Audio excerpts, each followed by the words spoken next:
Dad, you know how much I love my perfumes, right? Like, I have a whole collection of them. But I was just wondering, what exactly is inside a bottle of perfume? It's not just flower water, is it? Because it smells so intricate. Chuckles. Oh, Nilla, if only it were just flower water. That would make things a lot simpler, wouldn't it? But no, it's a bit more complex than that, sweetheart. Primarily, it's a chemical mixture of ethanol, water, and concentrated aromatic oils. The real magic, or maybe the science, happens because the scent is created by these tiny volatile compounds that easily evaporate into the air. That's how your nose detects them. Think of it like a symphony, but for your nose, and each note is a chemical. Wow, volatile compounds. That sounds so scientific. So, are those chemicals, made from real flowers and plants, like pure rose essence or something fancy like that? That's a great question, and it's where things get interesting. High end perfumery does utilize some natural extracts, absolutely. You'll find genuine jasmine or sandalwood in very expensive artisanal blends. But the vast majority of modern scents, especially the ones you find on store shelves, actually rely heavily on synthetic chemicals. These are compounds synthesized in laboratories. They're basically designed to mimic natural odors, often because they're cheaper to produce and honestly chemically more stable, so the scent lasts longer and stays consistent. Synthetic, that's kind of a bummer. I always imagined fields of flowers. But okay, I guess that makes sense for consistency. What about the ingredients list? Why do companies use secrets instead of just listing everything that's in there? It feels a bit sneaky. You've hit on a really frustrating point, Nilla. It's what's often called the trade secret loophole. Manufacturers are legally allowed to group hundreds of different chemical compounds under the single generic term fragrance or parfum on the label. This means consumers like us are prevented from knowing exactly which specific chemical compounds we're applying to our skin. It's supposed to protect their secret formulas, but it leaves us in the dark. Hundreds of chemicals under one word? That's wild. So what happens if the perfume is very cheap or like super low quality? Is there a bigger difference than just how long the smell lasts? Oh, absolutely. The difference can be pretty significant, and not just in scent longevity. Low quality perfumes often substitute safe, pharmaceutical grade alcohol, the kind you might find in medicines, with inexpensive industrial solvents. They do this to reduce production costs, of course. The problem is, these cheaper ingredients can contain hazardous impurities that are really not intended for contact with human skin. It's a shortcuts game that can have real consequences. Hazardous impurities? That sounds scary. Wait, I've actually heard the term volatile organic compounds before. Isn't that like bad stuff in the air? You're right, Nilla, you probably have. Volatile organic compounds, or VOCs, are carbon-based chemicals that easily turn into vapors at room temperature. They're necessary in perfume. They're what carry the scent from the bottle to your nose. But while they're essential for the fragrance itself, inhaling high concentrations of them, especially in a poorly ventilated space, can irritate your respiratory tract and even your nervous system. Think about the fumes from fresh paint or strong cleaning products. Those are also VOCs. It's about concentration and exposure. Okay, that makes sense. So, they're necessary but can be a problem. But what makes the smell stick to my skin for so long, even after I've sprayed it hours ago? Some perfumes last all day. That's thanks to another category of chemicals called fixatives. Producers add these chemical agents to anchor the scent molecules and prevent them from fading too quickly. Without them, your perfume would disappear almost instantly. And one of the most common industrial fixatives used to extend a fragrance's lifespan on the skin are phthalates.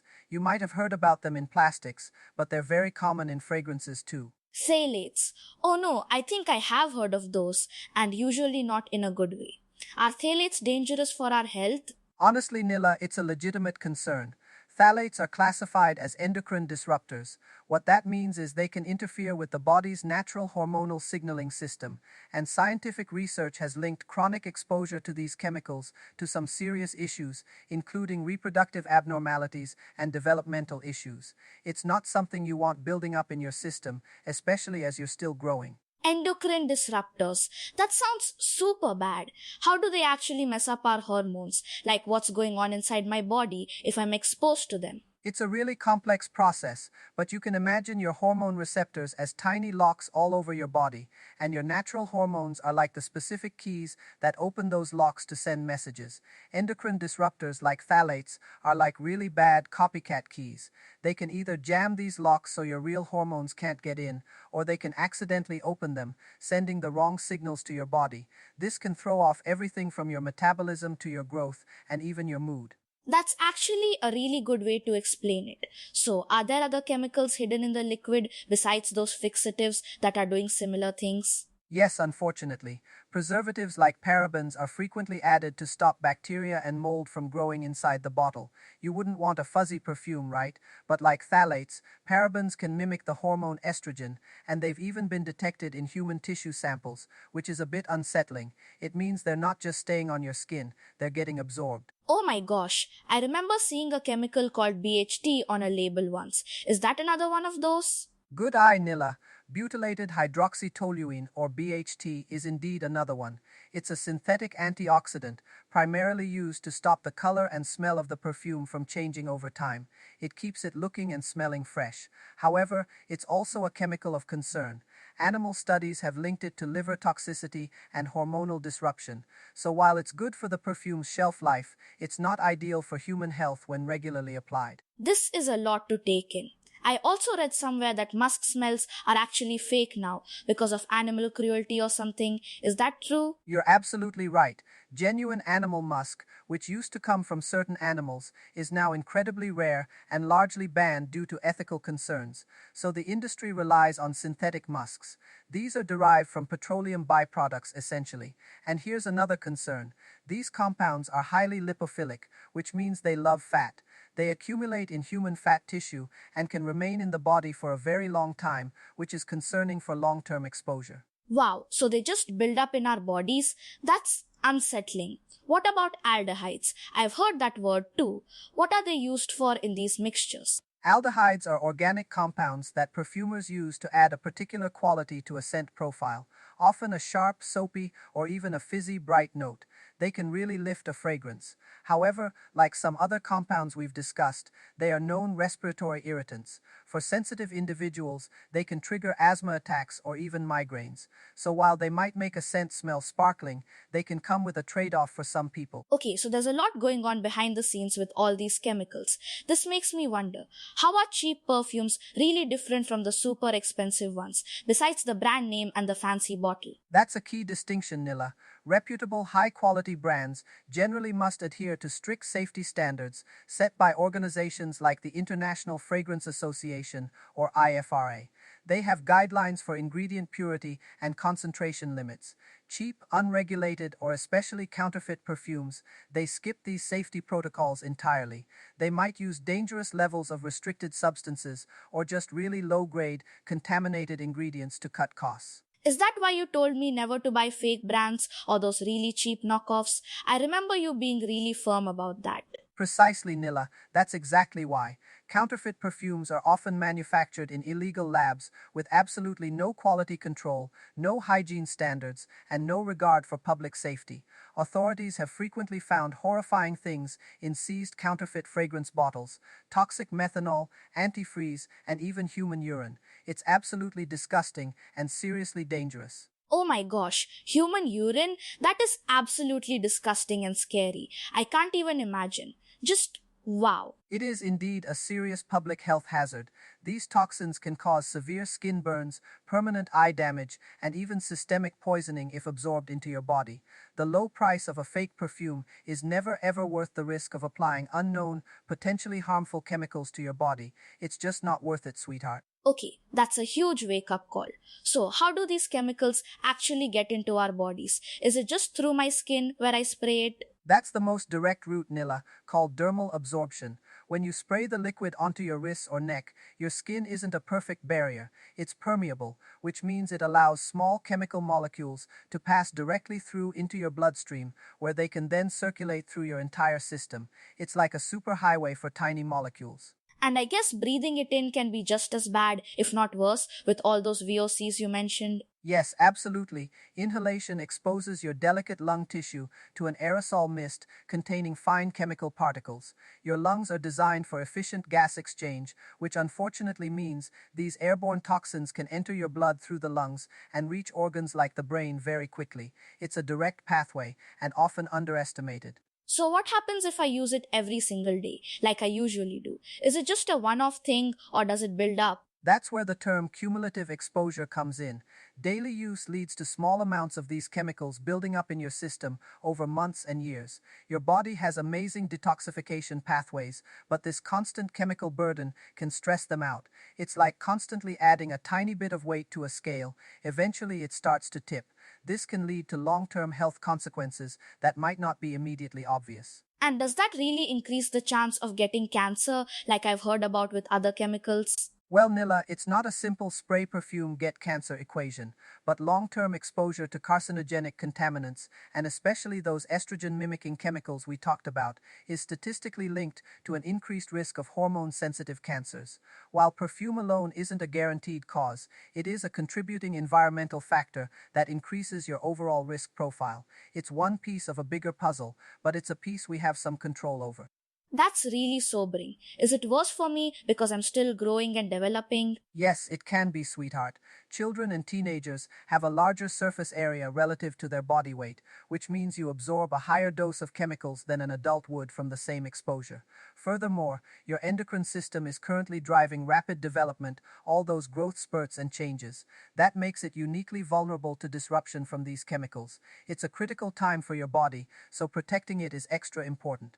Ugh, my friends spray so much of it then. They douse themselves. Why do they do that? Size. You know, a lot of teenagers and even adults just lack awareness of chemical safety. There's often a belief that more is better when it comes to smelling good, or that it means the scent will last longer. They also often layer products, body wash, deodorant, body spray, then perfume, creating what's essentially a chemical cocktail that amplifies their exposure without them even realizing it. It's just a lack of information. That makes sense. What happens when we spray it in a closed room, like my bedroom with the window shut? That's a big no-no, Nilla. Poor ventilation traps all those volatile organic compounds, causing the indoor air quality to deteriorate significantly and very quickly. This creates a zone of secondhand scent, if you will. Everyone in the room is then forced to inhale the same concentrated chemicals, which, as we discussed, can be irritating and harmful. Okay, definitely opening a window from now on. So, if I still want to use perfume, how can I tell if a bottle is safe to use? Like, how do I even start to check?